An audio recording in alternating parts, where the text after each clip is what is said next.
ബഹുമാനപ്പെട്ട കേരള ഹൈക്കോടതിയുടെ ഇന്നത്തെ വിധിയും അതോടൊപ്പം തന്നെ ഈ വിഷയത്തിൽ ഇതുവരെ സ്വീകരിച്ച എല്ലാ നിലപാടുകളും പൊതുവെ സ്വാഗതാർഹമാണെന്ന് നേരത്തെ തന്നെ സൂചിപ്പിച്ചു. ഇന്നത്തേത് ഉൾപ്പെടെ ഏതാണ്ട് സർക്കാരും ബഹുമാനപ്പെട്ട ഹൈക്കോടതിയും ഒരേ നിലപാടിൽ തന്നെയാണ് ഈ വിഷയത്തിൽ മുന്നോട്ട്.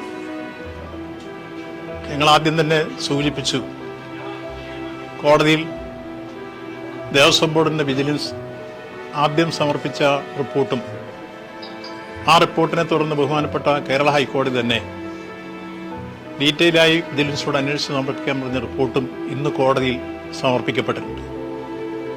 അതിന്റെ കോപ്പി ഇപ്പൊ തിരുവിതാംകൂർ ദേവസ്വം ബോർഡിനും കൊടുക്കും. അത് കിട്ടിക്കഴിഞ്ഞാൽ ബഹുമാനപ്പെട്ട കോടതി പറഞ്ഞതുപോലെ തന്നെ DGPക്ക് ഇത് സംബന്ധിച്ച് ബോർഡിന്റെ പരാതി എഴുതി കൊടുക്കും. അതേ തുടർന്ന് ഇന്ന് തന്നെ FIR രജിസ്റ്റർ ചെയ്യും. SIT അന്വേഷണം ആരംഭിക്കും.